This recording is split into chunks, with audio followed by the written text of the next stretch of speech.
ఆయన్ని megastar Chiranjeevi present అయితే Vishwambhara movie అయితే షూటింగ్ లో ఉన్నారనమాట. సో ఆల్మోస్ట్ వర్క్ అయితే కంప్లీట్ అయిపోయింది, షూటింగ్ వర్క్. సీజీ వర్క్ నడుస్తుందండి. సో మూవీ అయితే సమ్మర్ లో ప్లాన్ చేస్తున్నారు.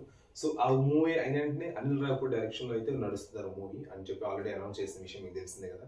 సో ఇంట్రెస్టింగ్ విషయం ఏంటంటే, సో ఈ మూవీకి కూడా సంక్రాంతికి వస్తున్న మ్యూజిక్ డైరెక్టర్ భీమ్స్ ఉన్నారు కదా, సో ఆయనే ఈ సినిమా కూడా మ్యూజిక్ డైరెక్టర్ అనమాట. ఎందుకంటే సంక్రాంతికి వస్తున్న బ్లాక్ బస్టర్ అయింది మీకు తెలిసిందే కదా, ఆల్బమ్ కానీ మూవీ కానీ. సో సేమ్ మ్యూజిక్ డైరెక్టర్ ఈ సినిమా కూడా కంటిన్యూ చేస్తున్నారు అనమాట. సో ఇంట్రెస్టింగ్ ఫ్యాక్ట్ ఏంటంటే, ఆల్రెడీ 4 సాంగ్స్ అయితే కంప్లీట్ అయిపోయాయండి already. So so once movie start అవగానే సాంగ్స్ కూడా చాలా ఫాస్ట్గా కంప్లీట్ చేశాడు. సో మూవీ నాకు తెలిసి ఈ ఇయర్లో మొత్తం షూటింగ్ కూడా కంప్లీట్ అయిపోతే సాంగ్స్ ఆల్రెడీ రెడీగా ఉన్నాయి కాబట్టి, సో సంక్రాంతికి అయితే ప్లాన్ చేస్తున్నారు 2026కి. అనిల్ రావిపూడి సంక్రాంతికి వచ్చిందంటే మీకు తెలిసిన విషయం కదా, F3 F2 నాకు తెలిసి మొన్న వచ్చిన సంక్రాంతికి వస్తున్న సూపర్ హిట్ అనమాట పక్క. సో అందులో మీకు విషయం కూడా ఏంటంటే, ఆల్రెడీ అనిల్ రావిపూడి అంటే ఆల్రెడీ కామెడీ ఉంటుంది, చిరంజీవి టైమింగ్ కామెడీ టైమింగ్ ఇంకెవరు కొట్టేది కూడా లేదు.